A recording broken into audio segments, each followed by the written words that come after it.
Welcome to this month's parent webinar. It is hosted by the middle school team. We want to go ahead and take a few minutes of your time to go about building relations with your children or your students. We have a short movie clip we're going to share with you before we begin our presentation. We found it kind of humorous, so hopefully you do as well. Bear with us just a second here.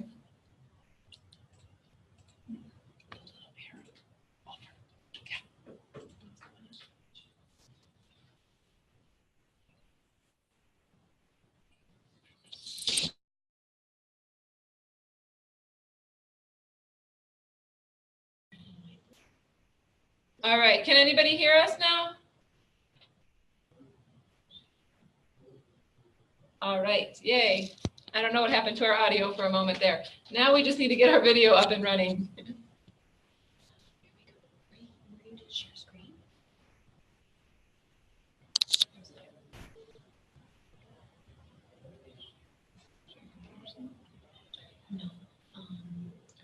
Can't we just make her square bigger?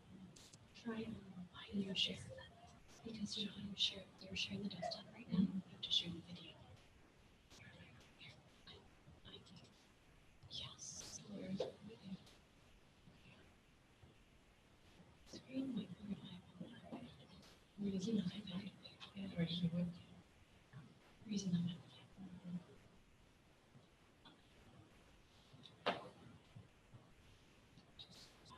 You want to just, okay, I know what to do. You know where to go down there. You know how you have your video turned on? So get out of the share. Start your video. Yes. So we didn't. It didn't. Okay. How do we make it big?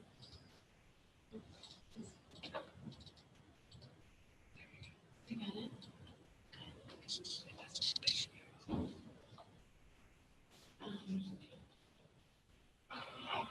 You can share it on your screen and see it on the screen. That's first. We're going to rewind that for you.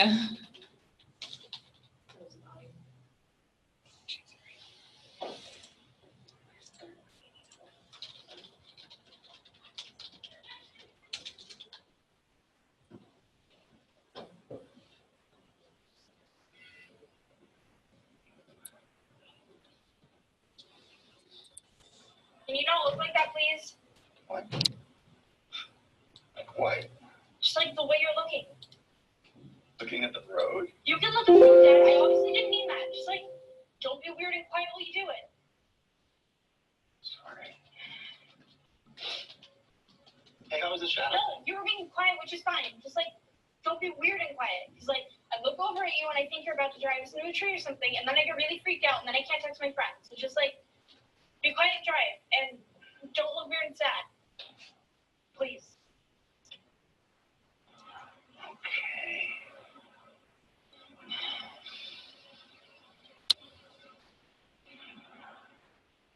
That's first. I'm not sure if any of you can identify with what just happened in that clip there. If any of your students, maybe you have a hard time connecting with them or communicating with them, or they find that you do things that embarrass them. Can anybody type in the chat box if you can relate? I feel like I saw myself as a teenager with my attitude. My dad would be like, fix your attitude. I have 2 teenagers in my house, and yes, if they don't start off on me, they go off on each other. Don't do that. Don't look at me. Leave me alone. Can't do anything, right? No. All right, so this month's parent webinar is on building relationships with your students. We just watched our car conversation clip. We wanted to start off by sharing a website with you, Keep Connected. It's a very interesting website on how to build relationships with your student at home. Healthy, strong family relationships are foundational to young people's growth, learning, and well-being. These relationships build strong social and emotional strength that kids use throughout their lives. But great relationships don't just happen. Keep Connected offers all kinds of families and organizations that support them, ideas, activities, and experiences to help build strong family relationships. Their goal is to strengthen family relationships to help kids be and become their best selves. I wanted to take you there. This is just a quick snapshot of what the website offers. Here's some topics on how to strengthen your family relationships, setting goals for yourself or your students, or working together to set goals, managing money. And then it gives you an idea of what your child is going through at each age and stage of their life, and how you can respond to what they're going through. So here is what the website looks like. And here's the ages and stages that I just pointed out. So let's see, we'll start with ages 10 through 14, some of our middle school students.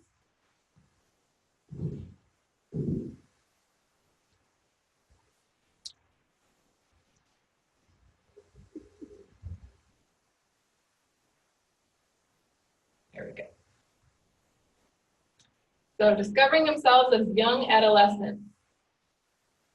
Oh, brought me back.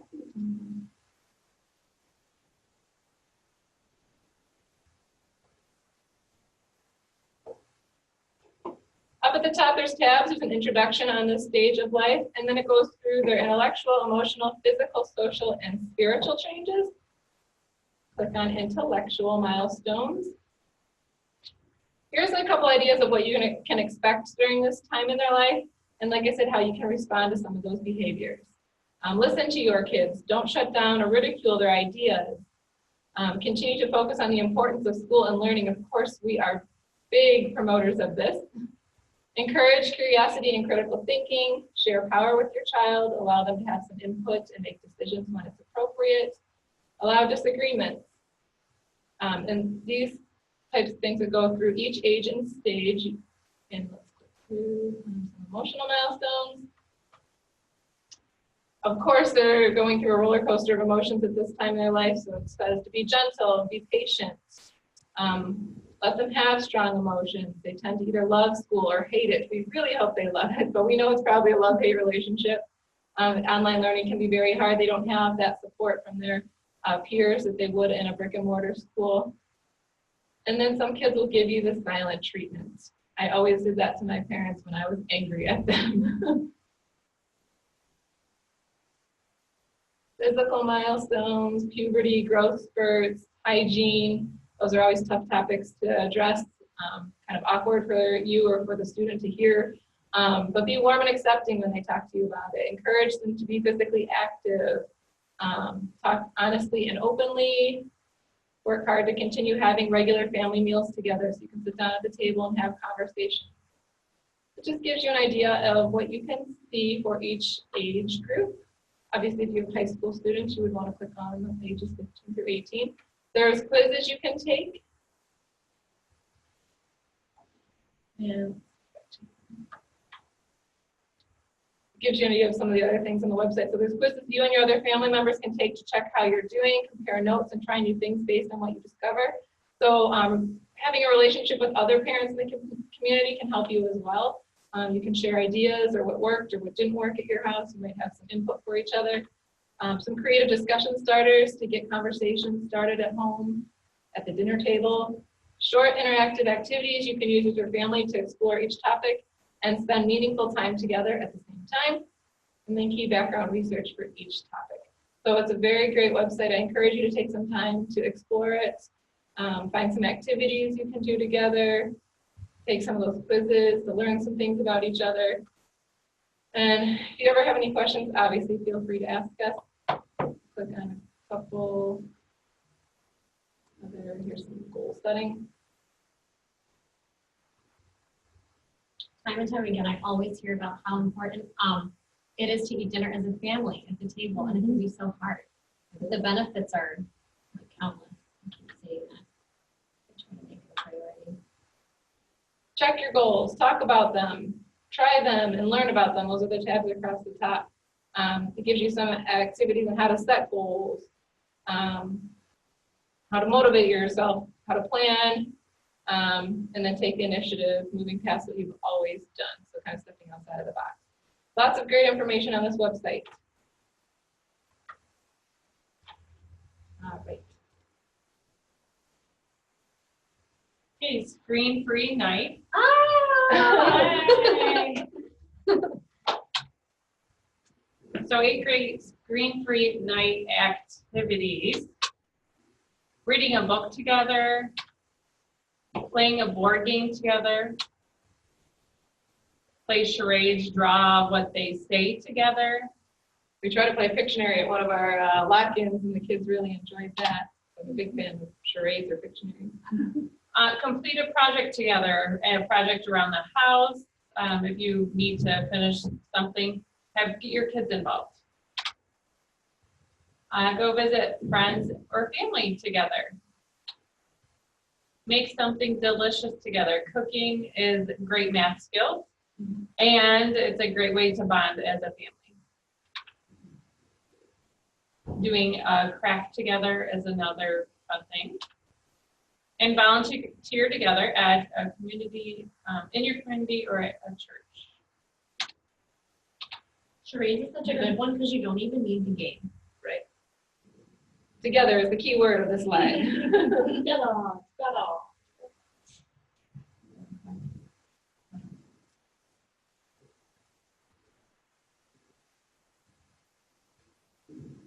So most parents desperately want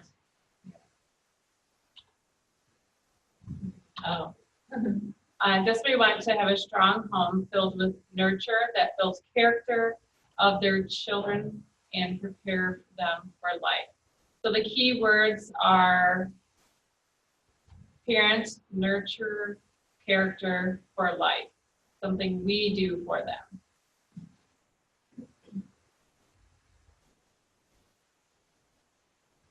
What are your family values? Strong families do not happen by accident. Make yours with a purpose. Here are a list. Hardworking, love, fun, excitement, knowledge, routine, balance. These are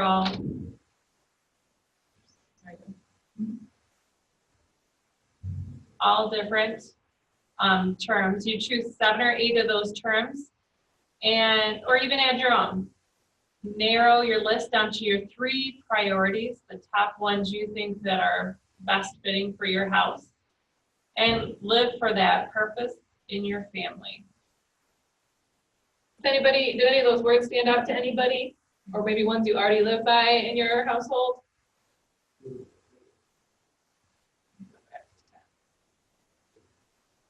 I don't know if I could choose just 3.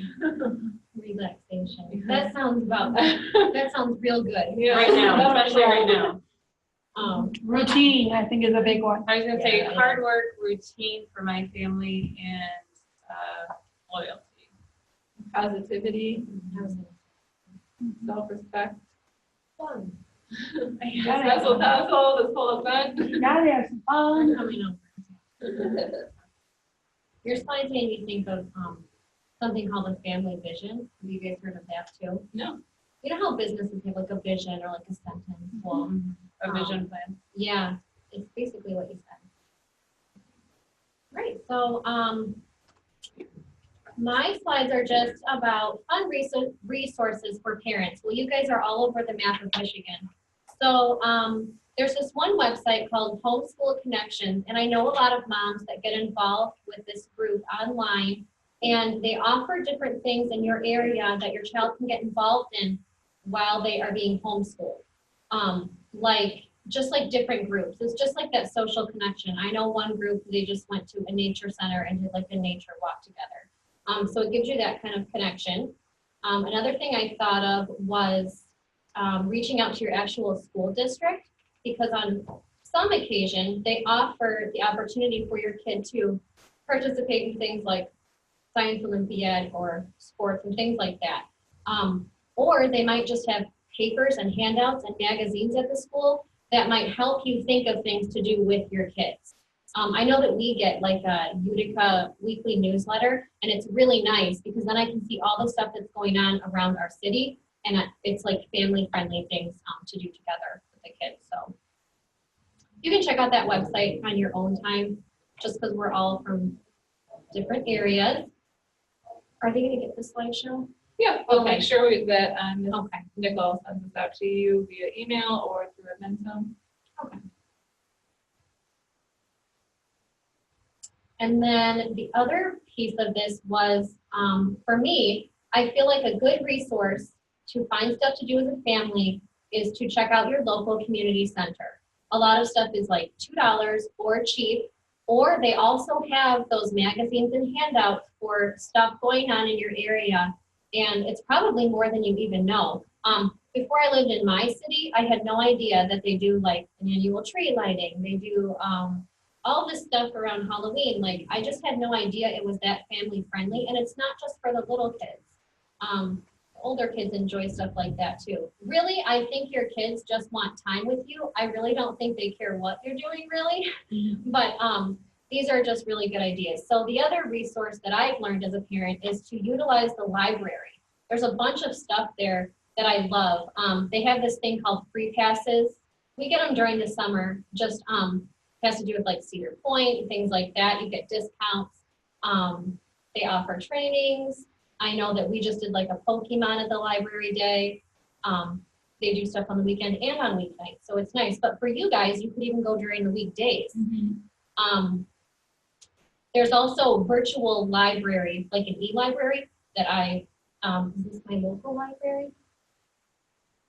Oh, I thought that was a parent question. Sorry, that was our other middle school teacher. There's a virtual library, so you don't even have to go. You can check out books online and download them right to your phone. That's awesome too. I remember one of the things my kids like to do, and they haven't done it lately, is they had reading to dogs at the library. Oh, cute. So they would sign up So for a time cute. slot, and they would bring their book of their choice, and they had some Love comfort that. dogs there, and they would read to the dogs. And being homeschooled, you can go somewhere else, just get out of the house and work there, you know. Oh, go back one. I forgot to mention, I'm sure you have something like this where you are, but the Metro Parent, whatever.com, it's also a magazine, but that's a really great website for a lot of things, a lot of great resources. And then depending on what county you're in, no, go ahead. There's like Oakland County Moms, Macomb County Moms.com. Those things are things that I personally use and love too. So another thing I do when I want to find fun things to do with my kids is just simply check social media these days. You can just search locally using the event section. It's so nice. Or you can sign up for like community newsletter. Or if you go to an event, a lot of times you'll just be on it and you'll just get those notifications. If you find something that you like, you can join the page, and then that'll come across your Facebook or your Instagram. The middle school team has discovered places that offer lots of free days, like the DIA, which is normally free, but the Science Center, right? That's the one that's Several, I believe it's Wednesdays throughout the Yeah. year, free. And then Wayne State University, I keep seeing they do these, what's that called, planetarium shows for free. Like, there's a bunch of stuff out there. Even with our bank card, you should look at some whatever offers that you might have through your bank. I know that we have, like, if you have Bank of America, you like go on certain weekends free to museums that you wouldn't really think about. So, and even if you're not part of a certain homeschool group, you can still join their page on Facebook just to see what they're up to. You know what I mean? Just to get some other ideas and resources. So that's what I thought about for you. So kind of bringing it all together says, this is a time in their lives when the amount of time we spend with them really does matter. As much as our kids might say, leave me alone, I want to be by myself, it really is important to spend time with them. And it's not always so much what we're doing, as we've stated, but just being there for them so that they can go ahead and count on us. It's the fact that we're one of the few consistent things in their life.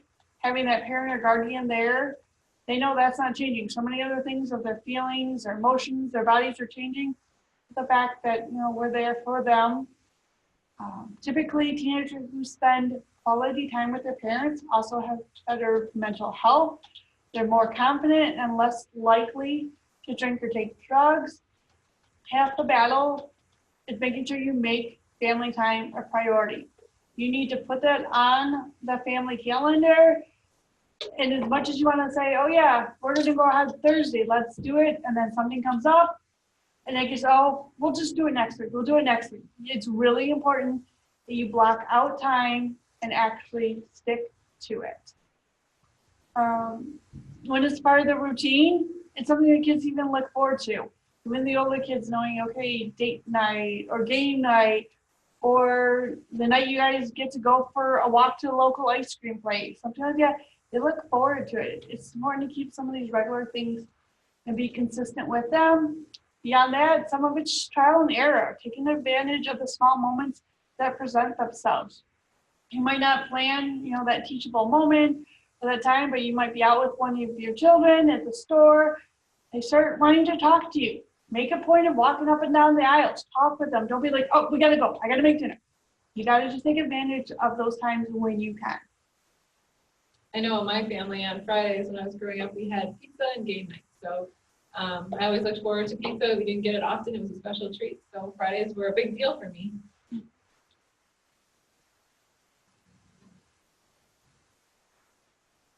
Did you know that the car is actually the best place to have a talk with your child? Because there is no direct eye contact. And they're more likely to open up if you're not looking at them directly. And so many times we talk about eye contact. It's important. Look at me, look at me. But you know what? And I find it with my kids. My son, who's sometimes kind of quiet, he'll open up if I know I'm not looking at him directly. He doesn't feel like he's put on the spot. Like So, self-conscious. like, uh-oh, she's staring at me, she's judging me. Take turns answering questions and be sure that you're really listening to what your child is talking about. Do not do that selective hearing of trying to make dinner, make a phone call, and listen to your child at the same time. You got to really make that effort so that they know you're there for them. Don't feel you have to jump in and offer your opinion. A lot of times they want to just talk to get something off their chest or just to kind of voice their concerns without you telling them how they should solve the issue or how they should figure out the problem. Just kind of listen to them. The more we listen, the more they're willing to share.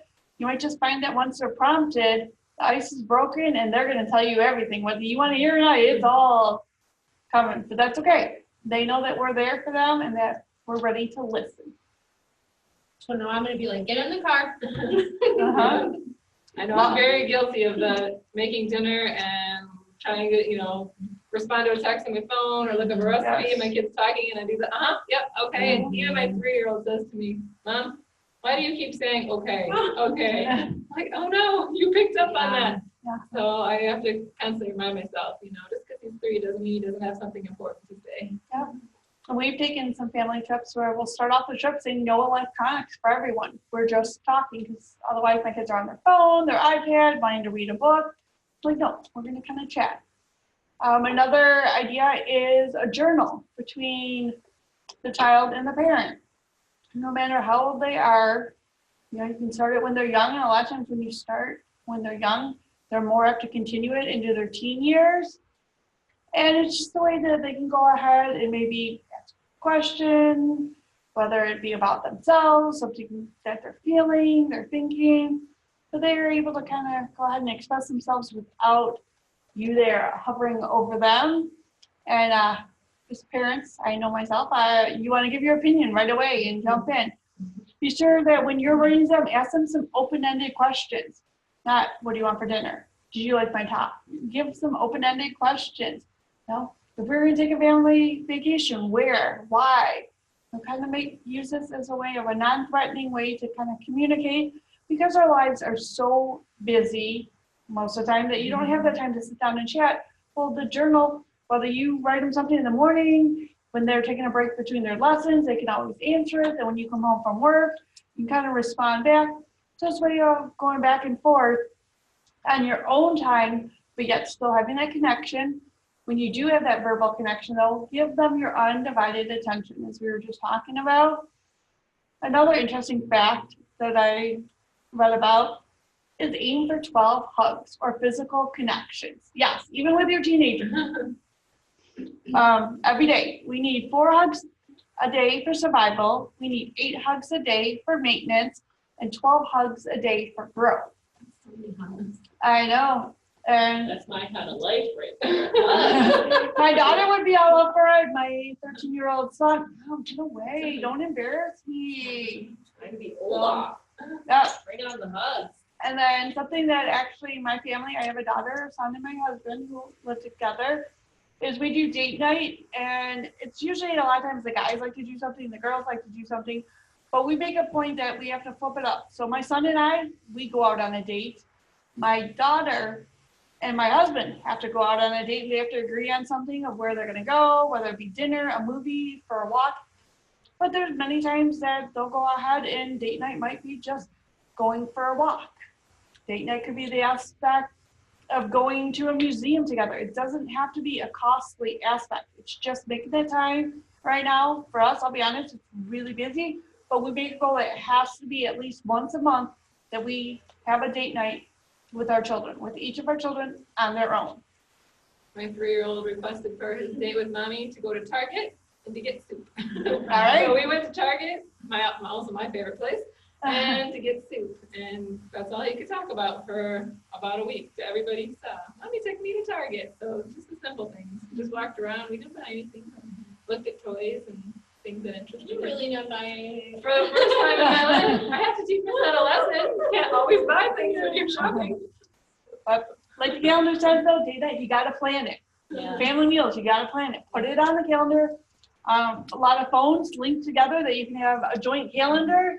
Put it on that joint calendar so everybody's aware of what's going on and when. I like the give your full undivided attention. One of my friends, and I started this last year, but like I just fell off the map with it.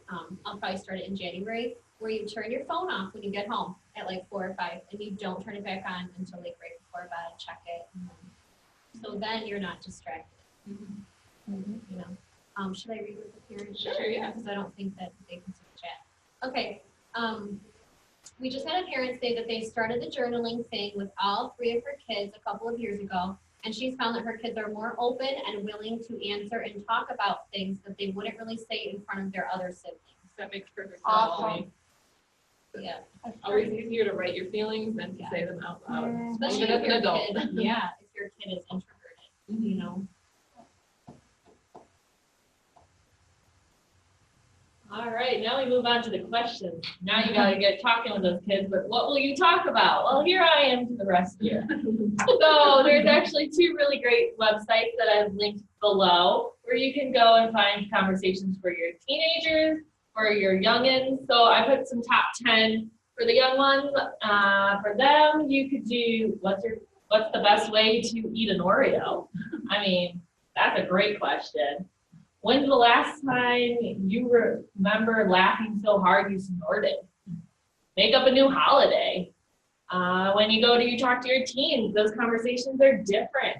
Maybe you're asking them, who's your best friend and why are they your best friend? What's your perfect day consist of? What's your favorite book when you were little? Maybe go back to when they were younger, kind of relive those good old days when they listened to you. And, just go check out the website. They have over 100 types of questions. Just print them off and have them on, the side and just go off of it, pick something, talk to them, and you never know. I actually did one with my mother the other day. We asked who would we want to talk to, dead or alive, and she was surprised by my choices. And I knew her choices right off the bat, so it was really fun. So just check it out. Any of those questions would be great. And sometimes it's not that you expect to have a 45-minute conversation about their perfect day, but it might, lead into other things or just break the ice to start the conversation. Right. And then things might be easier rather than your child bringing things up to you they might not have, originally, because the conversation is open, the dialogue is open. They might start to, reveal things if they're struggling, or even just, good things going on in their life too that you might not have known about. Right, for instance, for what's your dream job? Maybe you don't know what they want to do when they get older, and they tell you, and you can get them into some after school programs, or even take them to work with you. Maybe they are interested in your job. You never know. I knew a family that they had, in a sense, the question jar or the conversation jar. They had these type of ideas cut out on paper, plus the kids, they always had paper and pencil right next to it to write out questions. They would just go in the jar, and every night 2 or 3 of the papers would be pulled out, and that's how they would go ahead and get their conversation started for the night. Because, you know, most kids, what'd you do today? Nothing. If you ask them, what'd you learn in your lessons today? Nothing. So, you know, if you have the little conversation jar, the story starter concept, there you go. It's It's right there. that in my classroom too. Start the day, pull somebody's question, and all the kids get to answer it. You know, anybody who wants to participate. Yeah.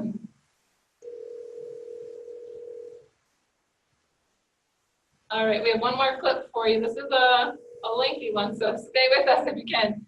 Hopefully we can get the technology working a little better this time.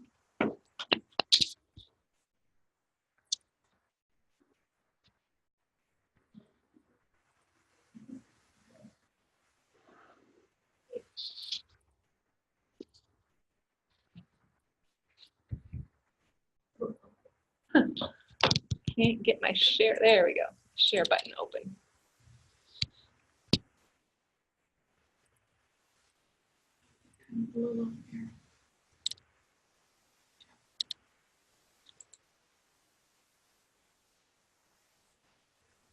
It looks like it is working.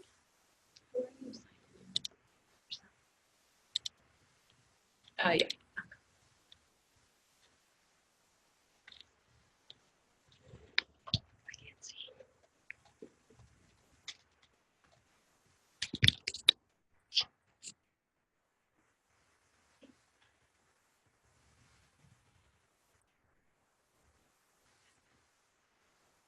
Can you help me bring something in the backyard?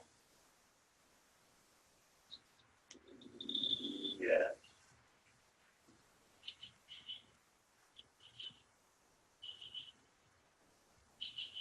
You sure you want to do this? Yeah. I'm not exactly sure this means. I just hope that whatever we're doing here is a positive thing. Yeah.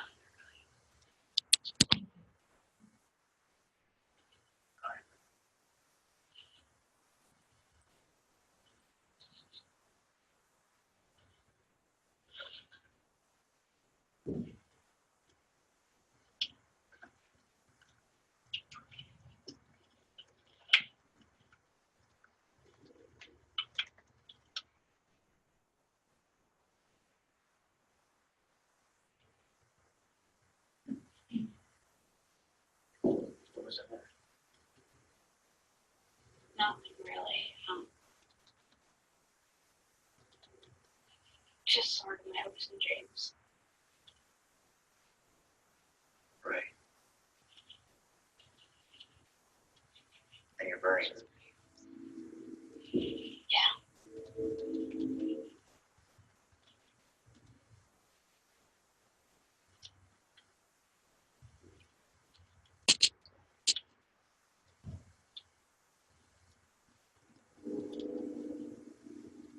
Did I make you sad?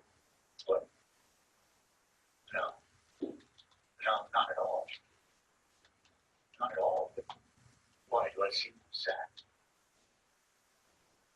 No. Why would you think you make me sad? I don't know. It's just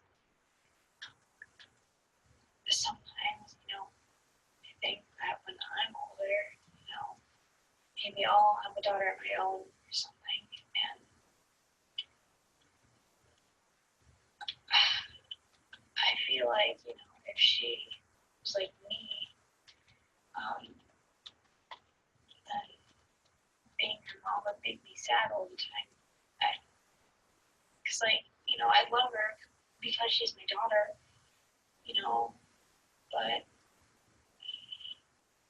don't know, I just, Has anyone seen the movie 8th Grade? That's what these clips are she turned from. out like me, that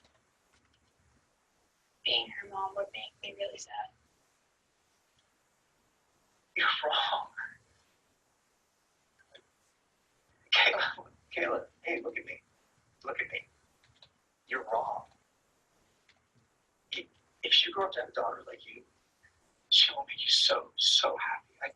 Being your dad makes me so happy, Kayla. You don't know. You don't know how happy you make me. It's beyond, and I can't describe it. It's so easy to love you. It's so easy to be proud of you.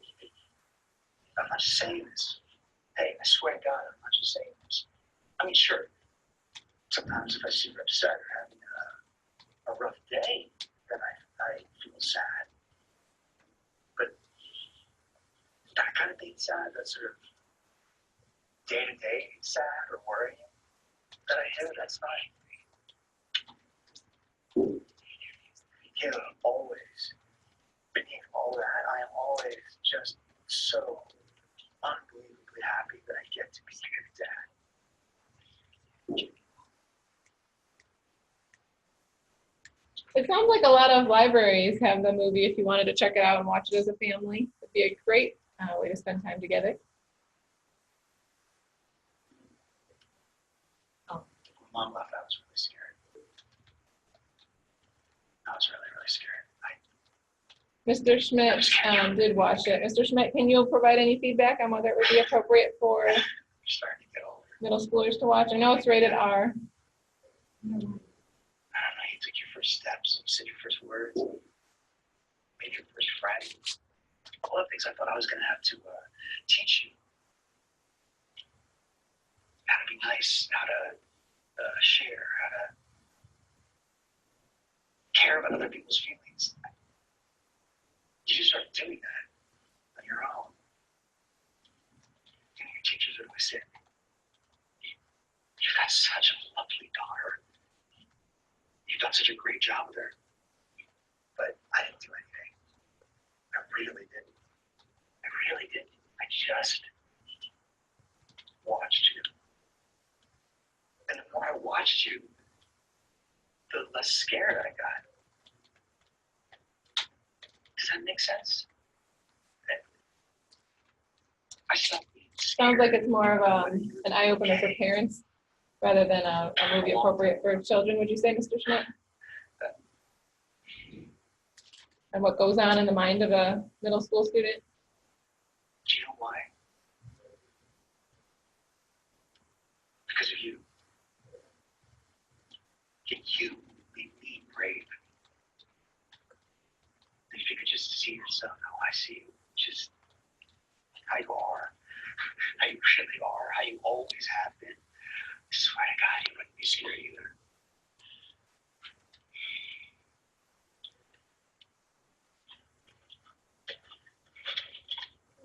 Oh, there's that hug. There's only one of the 12. Then I might do it. I'll give you a hug. Can it be 12 in a row?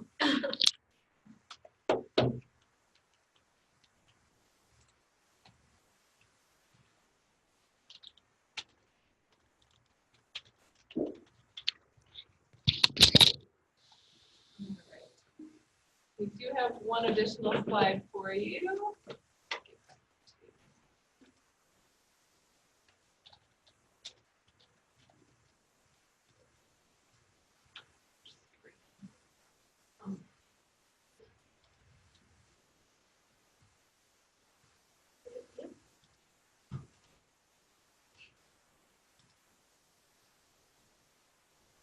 Oh, I'm not.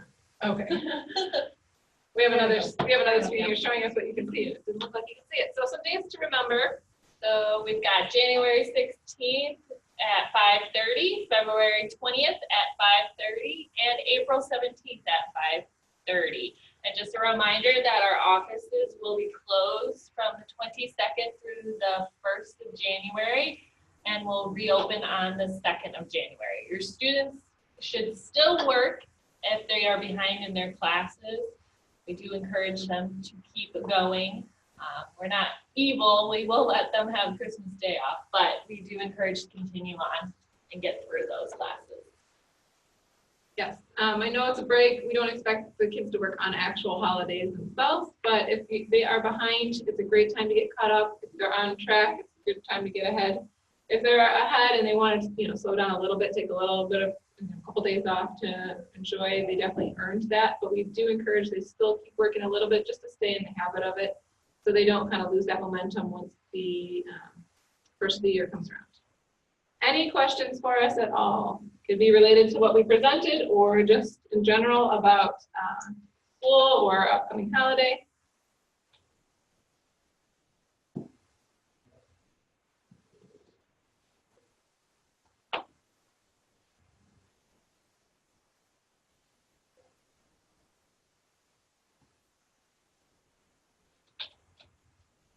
Okay, it doesn't look like there's any questions. Thank you for joining us today. We really appreciate the audience.